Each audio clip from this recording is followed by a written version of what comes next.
Well, hey now, everybody. It's the Rob from Kiss 106 and 103 GBFRocks.com alongside my tag team partner in podcasting.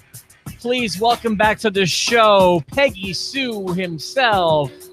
This is Jerry Valeri. Good morning, Jer. Refer to me as the Conquistador. The Conquistador, Jerry Valeri. They kept calling him the Conquistador instead of the Conquistador, and that was making me nuts. And I was like, who is the Conquistador? Who is under that mask? That was so good. I'm excited to get to that because, actually, you know what? You want to just jump right in? No more. Can we start with the Conquistador, please? Of course we can. Absolutely we can. Thanks, pal. Let me just go ahead and throw something out there. Especially after the string of Raws that we have seen here recently. Last night's show, fantastic. Right? Awesome. One of the best ones in a long time. All I really want on Raw is stuff to happen. A great Raw would be like, if Jerry didn't see Raw last night, I'd have to say, oh man, you missed so much. And I feel like Raw was like that last night. In some Raws, we would be okay if it's just, oh man, you missed this one thing. Like they don't give you anything. Yeah, right. Exactly. So, I mean, at the very start of the show, we'll get to the Conquistador here in just a second. At the very start of the show. That was awesome. Even though we have seen it coming, and I called this one a while ago, the DX reformation. DX reformed to take on the Brothers of Destruction, and this hits us all right in the Attitude Era. Yeah, it's nice. You and I both, we were talking about it yesterday, and we even referred to it as, you know, when DX is going to get their tag match, and it's going to be DX, but it was still when it actually happened, and they pull the shirts apart, and they're wearing these new DX shirts that I really want. Established 1997 with the DX and so good with the skeleton hands. Love the shirt, love the moment. I was missing one thing. What were you missing, pal? I wanted some DX fireworks. Well, I feel like even if they still use pyro, you wouldn't have gotten them last night. We didn't even get music. We got music at the end. There was DX music at the end? At the end. Maybe you're right. I apologize. Yeah. Break it down. But they never really did it on their exit. They would, if they came to the ring with DX music, you get a chance. And actually, now that I think about it, no, yeah, you would. I apologize. But what they did was, so they make the announcement and boop, boop, boop, and then they start going, and they're doing knees on the ropes, and the music's playing, and then they do the pose in the middle. And I thought when they did the pose in the middle, I'd like to see some X's here, but whatever. I mean, we're going to get that in Saudi Arabia, pal. Not did we, but how many times did we consummate the marriage? Raping your daughter. Your daughter was drugged and I had sex with her. They gave us a marriage license, but her eyes weren't open. I love this show. But how many times? Oh, God. So, yeah, that happened. And obviously we got off. We hit the ground running. And obviously the highlight of the show for me. So this was... By the way, Shawn Michaels, when he's told what to say or has a focus, his promos are pretty good. That's what I've said before. It's just that when you send him out there to do cheerleading stuff, I don't like him. When he's out there promoting movies and he's just kind of rambling and they say, yeah, you got 15 minutes, Shawn, go for it. That's not good. But last night was short, sweet, awesome. Yeah, no, I never have a problem with Shawn if he's in a program. His promos inside of a program are fine. It's when he's, you know, promoting a movie or trying to sell T-shirts or whatever. That's not what Shawn excels at. Was that what you named this video? Did you name it DX Returns? I couldn't decide between that. I actually went with the other one. Okay, Conquistador. Conquistador, yes. The Conquistador. So, man, first of all, I think I've said this before. I am a sucker for stuff like this. So it doesn't even matter. Let's take, for example, for right now, that Kurt Angle was the guy under the mask. I love when they do, like when Edge and Christian became Los Conquistadores, Uno and Dos, when Hulk Hogan was Mr. America. I like when we do goofy mask luchador gimmicks. I was rooting for Hombre de Nombre. I don't know about you. I think I have all the names as best I could get them, by the way, in my phone. Do you want me to speak their names? Just go ahead and speak their names. Who was the guy with the golden claw? I'm sure we'll get to him. All right. The names I wrote down, and I may have a little bit of a translation misfire here, but we've got Gregor the Sickle Falcon. Yes, sure. You had the Sultan of Svarma. Yes. El Hombre. What'd you say it was? El Hombre. I wrote down El Hombre Se Hombre. It was El Hombre de Nombre. It was like dude with the number or whatever. El Hombre de Nombre. Isn't Hombre brother? Brother number? Yeah. Because isn't Nombre number? I thought Nombre was name. Brother name. I don't know. It was Hombre de Nombre. There was Stanislaw the Squeezer. Chili Von Steven or something. Chilean Steven. My autocorrect's been killing me. Even better. Dr. Winston von Voorhees. Of course. John the Belgian Waffler. That one got a laugh out of me too. The Conquistador. And one of my personal favorites, Thunder Montgomery. Thunder Montgomery with the golden claw. Yeah. Like, that's the move. So, obviously, this is all hitting me in the right spot. I love all this stuff. I loved how hokey it was. We all Don't forget the biggest jobber in the ring, Baron Corbin. Yes, representing the United States was Baron Corbin. Exactly. Yes. So I told Brittany, one of these masked guys is going to be somebody we know. And I even said, I bet you it's that guy in the gold. She said, I think it's going to be the one with the big sombrero or something like that. And we're talking like, I don't know who it could be, though. I would think. I thought it was going to be Heath Slater after that little segment in the back. Like, they really led you to believe it. I thought it could potentially be him, but I thought the build didn't work. I thought it could potentially be Finn Balor, which made the most sense to me, but he had just wrestled the match before. And I was like, I guess it could be Kurt Angle, but I still don't think that guy in the gold is big enough. We'll see. And they hid Kurt Angle really well because I didn't know it was Kurt Angle either. And then when he started doing behavior things, when he started actually acting, I thought even less that it would be Kurt Angle. And then I'll be damned if he didn't go in there and deliver that first German suplex, and I knew exactly who was under that hood. I knew before we got to the angle slam. To the angle slam. Before we got there, I was like, it took me two suplexes. I went, oh boy, that's Kurt Angle. It was that first German suplex, and I, all giddy, told Brittany, it's Kurt Angle. I know that German suplex anywhere, pal. And I love seeing him go like that. Oh, yeah. And then Brittany was like, I don't think he's going to unmask. And I was like, I don't know. And then he did, and I lost my mind. And Jerry, I loved it. That's wrestling, man. So I was real happy about that. That's wrestling, Rob, right? Absolutely. That's what WWE is all about. That's what I want. I want to see Hombre de Nombre. I want to see Thunder Montgomery get thrown over the top rope. I want to hear things like when Thunder Montgomery goes after Baron Corbin with the golden claw, the only move he's done and the only move they've mentioned, and Corey Graves goes, I don't know how he scouted that. I know some people like their Penix plexes. I know people like their YouTube slams, their Meltzer slams, their hand grenades. Man, just give me a good story, something like this, some good wrestling. I don't know, man. It worked for me. I was so happy to see my second favorite wrestler of all time doing something so good last night. It just made me happy. It was fun. And I like where we're going because this tournament they're going to have at Crown Jewel looks like it's going to be great. Looks like it's going to be fun. So far, we have Kurt Angle and John Cena. I don't know how you're going to get bigger names than that.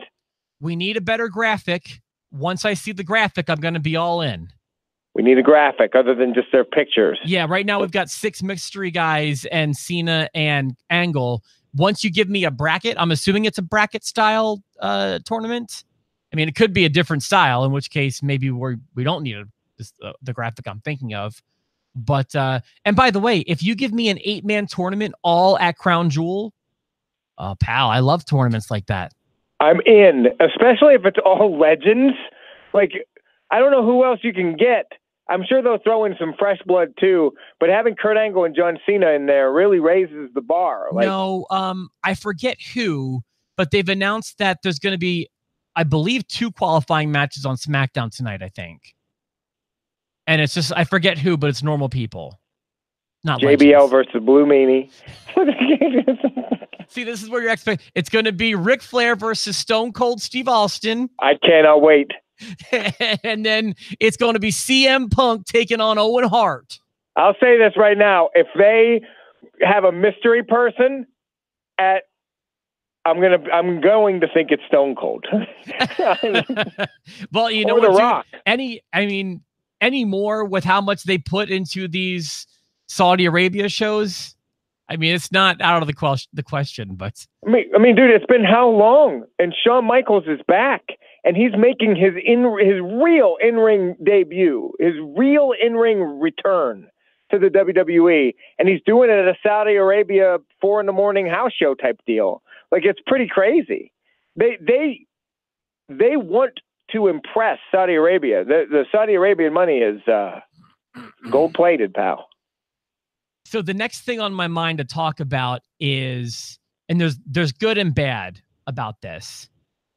I was going to say the Bella's turning on Ronda Rousey. You want to go there next? John Cena's old sniz, his old piece, doing what we thought she was going to do on Sunday, I assume, or Saturday. The only reason they didn't do it in Australia, I think, is because they already had a very similar looking turn with Undertaker and Kane, and they didn't want to do that twice in one show. That's the only reason I think that they delayed it. But it was exactly the same deal, and they did it last night. We knew it was going to... What am I missing? What do you mean they did a similar turn with Undertaker and Kane? So Undertaker and Kane standing with Triple H and Shawn Michaels holding their hands up in the air, exactly like the Bellas did last night. Oh. Show of respect, and then turn and bang, bang, bang, bang, bang, and smash, smash, smash, and through the tables. And if they had done the same exact thing an hour and a half earlier, I don't know, 2 of the very same spots in the same show, well, I assume now that's why they didn't do it with the Bellas. Well, see, here's my thing: is last night's show had 2 pretty big, high-profile heel turns, and I would have done one of them at Super Showdown.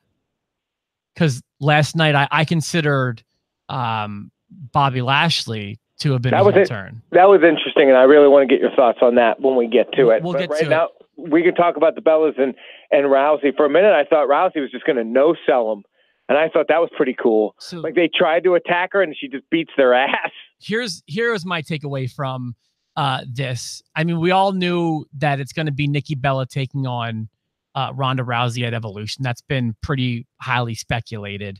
Yeah.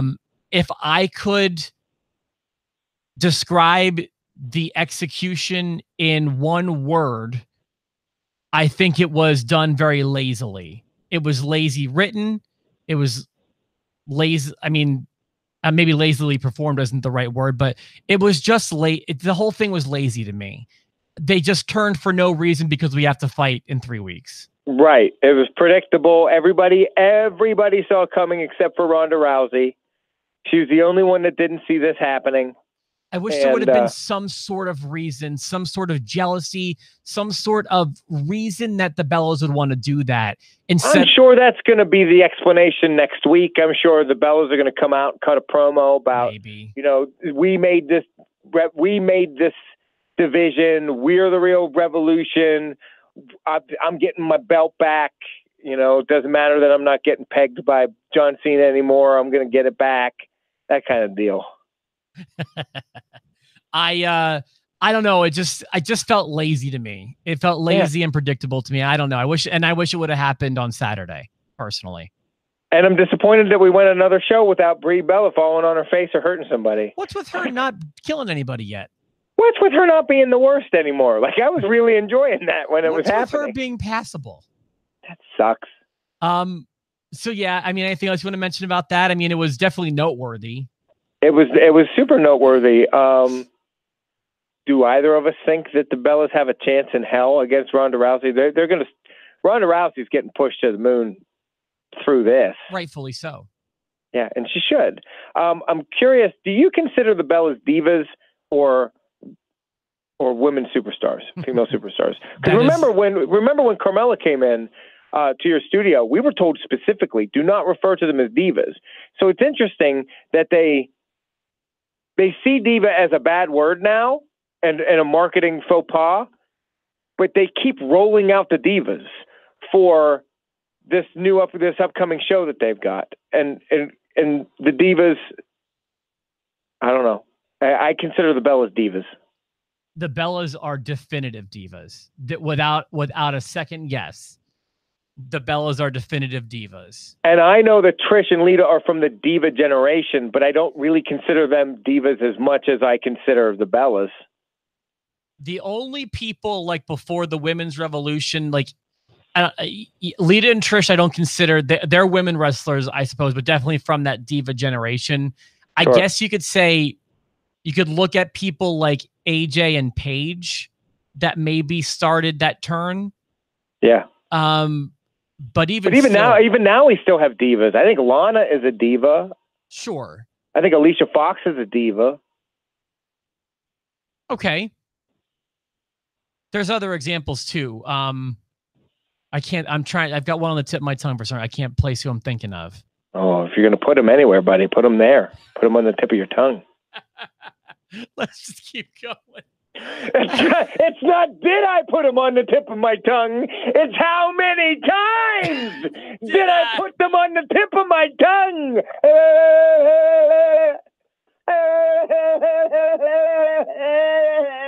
I didn't even ask for permission. Oh, no, because it's 1997. We don't ask for permission in the 90s. This is my favorite bit we do. Let's keep going. Please. You want to talk about Kevin Owens and Bobby Lashley? Yeah, because it's so interesting to me. Kevin Owens is a heel, right? People love him.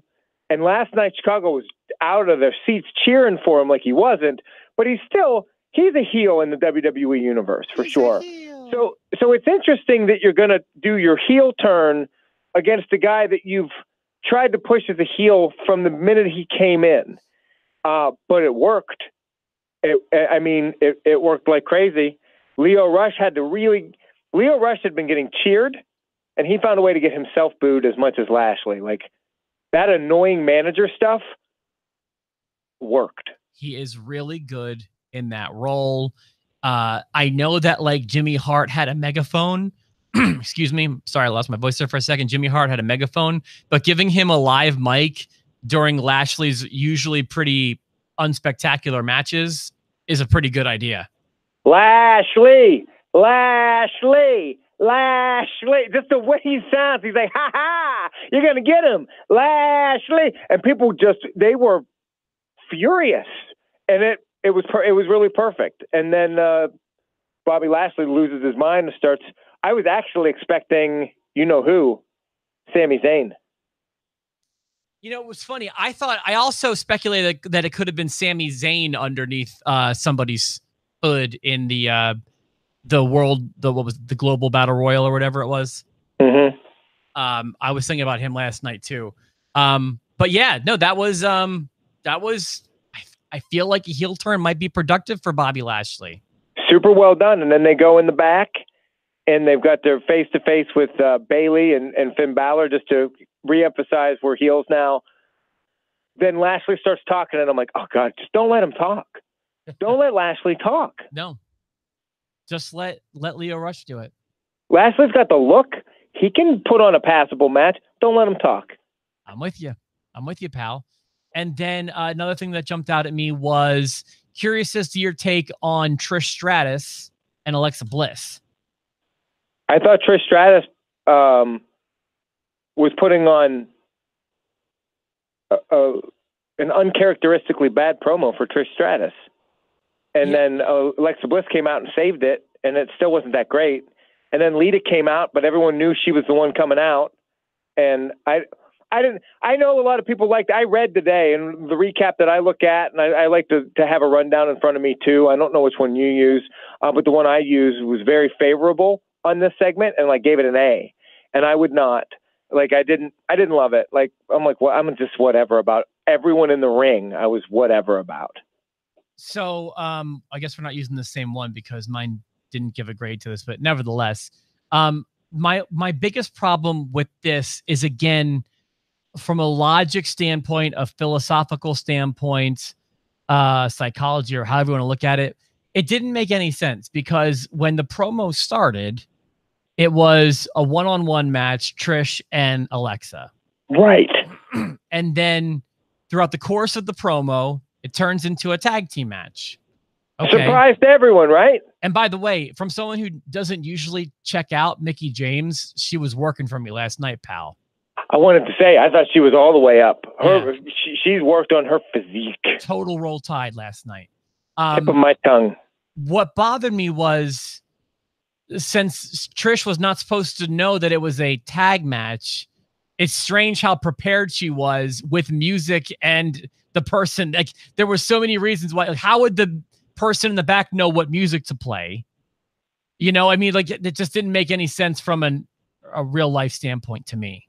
Yeah, what I like to do is I like to travel with someone I'm not even really good friends with, and I have them wait. And just in case someone surprises me with a tag match, I have them come out. Now, do you tell the music person that if case this happens to have the music ready? Just in case. I like to slip a note to the producer just so they know, hey, just in case someone surprises me with a tag match, here's my partner. Also, if it becomes a 6-man tag, what I'm going to need you to do is get Heath Slater to put a dress on and then play his music and bring him out for me. Thank you so much. I mean, I know I might be splitting hairs, but that kind of stuff matters to me. But at least it went somewhere. I noticed that too. I did notice that. Which again, that was my big thing about Raw last night was, for the most part, everything went somewhere. You know what I mean? Absolutely. So, and then I've got nothing else until the end, and I have thoughts on that too. Is there anything else you want to talk about before the main event segment? I think we've got to be done with Bobby Roode, Chad Gable, and the Ascension now, right? That was just a way to get AOP to come out and kill everybody. Gonna be honest with you, I don't really remember what even happened in that segment. It's nonsense. It's just this feud that nobody asked for that will never die, and then AOP comes out and destroys everybody. The only notable thing was, now Drake Maverick has a cool leather jacket that matches AOP's pants. My big takeaway from all this stuff with the Ascension and Roode and Gable is these guys are the true benefactors of Raw being 3 hours. Because if Raw were 2, you would not be seeing any of these guys on TV. They wouldn't be on TV, no way. So, all right, and then so the main event segment starts with the Paul Heyman promo. By the way, I think you heard the audio flub, right? So I saw it, but I was doing dishes. I didn't hear an audio flub. What was the audio flub? I think people are going to know what I'm talking about, and help me out. I'll have to go back. I'll have to go back and listen for. I didn't hear an audio flub because I saw he came out, and I was like, "Oh, Paul Heyman." You could hear Corey Graves. There's been no commentary during Heyman's promo, and then I guess someone accidentally turned Corey Graves' mic on, and you could hear him ask someone, "Is Brock here?" And I don't think we were supposed to hear that. Okay. Well, wouldn't he know if Brock was there? Like if that was a shoot question, wouldn't Corey Graves know that? Or Vince likes to keep his announcers in the dark on stuff like that? I think it's a little column A, a little column B, or maybe he just, wasn't aware, or, I believe it's possible to not know if Brock Lesnar is going to be on a show on a given week if you work there. If that was a work, that's a pretty sneaky, cool work. I have to listen. I didn't hear it. I gotta go back and pay attention. It's in the beginning, you said? I believe it was closer to the end, but just watch the Heyman promo. Okay. And I really think that it was an accident. I thought it was a great Heyman promo, by the way. Dude, it's A+. I wish you wrote it the other week, and I've thought this for a long time. I wish they'd give him a stable. Yeah, I'd love to have like another Dangerous Alliance. I doubt they'd use that name, but just something like that.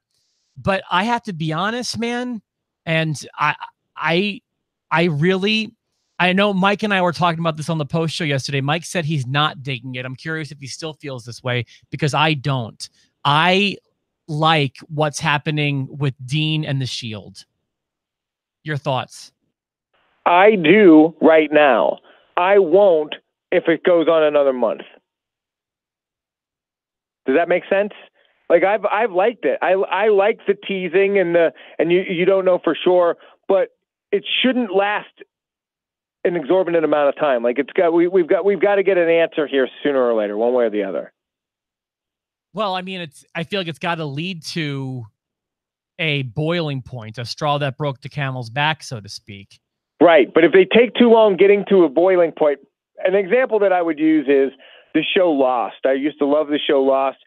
Anyone that watched that show from beginning to end, they lost everybody in the third and fourth season, because they took a story that was really had a lot of momentum and was moving along the right way, and then they never had an end, and they were just trying to like get paychecks and get seasons, and so they slowed everything down to the point where it was just awful, and they started losing their ratings, and people were frustrated with the show. And so finally the writers came out and said, listen, this is our end date. We're ending after the 7th season or the 8th season, whatever it is. We know where we're going to end now, and we're planning there from this.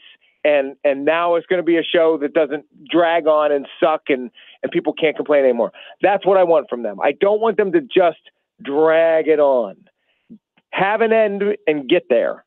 Well, that's all I want, because I don't think it's going to last too long. That's what I'm saying. If it doesn't, then I'm in, because I'm in with it right now. I like it. But I can also tell you by past experience that I will become annoyed probably in 3 weeks. There's two really good examples from like the new generation time that jump into my head when I hear things like this. The first one is the term "the straw that broke the camel's back." I always think of when Diesel and Shawn split when they were tag team champions at Survivor Series 94. Okay. There were a few examples. For example, let's see. It started with like Shawn kind of helped eliminate Diesel in the Royal Rumble that year. And then there were 3 different times over the course of that year up through Survivor Series that Shawn accidentally nailed Diesel with a super kick. Yeah. And Diesel had just had enough. And then I also think of Bret Hart and Owen Hart from around 93, 94. I even was comparing it to, because Mike didn't see the Shield match on Saturday. And I was saying it reminded me of that because Roman accidentally hit Dean with a Superman punch the same way Bret accidentally knocked Owen off the apron in Survivor Series 93. And then go ahead. Bret and Owen then made up again and Royal Rumble 94, which is actually another reference to that time, that pay-per-view. Bret and Owen are teaming against the Quebecers, and Bret was too selfish to make the tag, couldn't make the tag. Owen took it as too selfish. Had to be the glory hog. Bret got pinned. Owen blamed Bret and kicked his knee, or as Owen said, "I kicked your leg from out of your leg," which was a nice little flub too.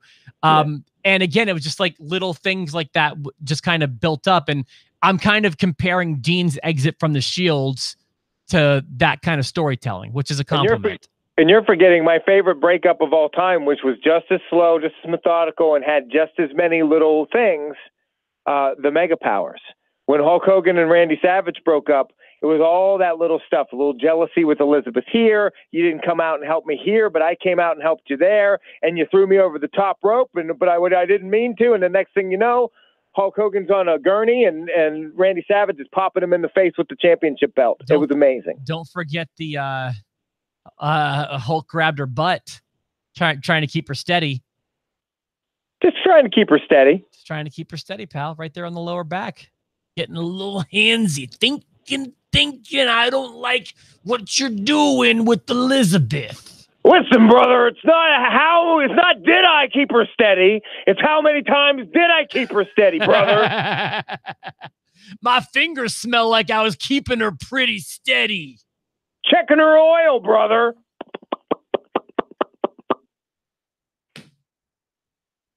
This is getting ridiculous. Forget doing. Again. You get it, yeah. There you go. I prefer this one. Ta-da. Better take this off first, though. Who are you, Sonny? I like it when you put on your red lipstick. Anyways. What else do we have? So it seemed like that main event segment worked for both of us, too. Sure did. I liked that the commentary... I was dozing, I'll be honest with you, and it was because there was no commentary that I was realizing I was missing something big. I even had to rewind it and make sure I saw what I saw. Dean kind of walking out on his brothers it worked for me. I don't know. Sometime over the past week, they've gotten me from thinking the Dean Ambrose thing was corny into making me think it's good storytelling.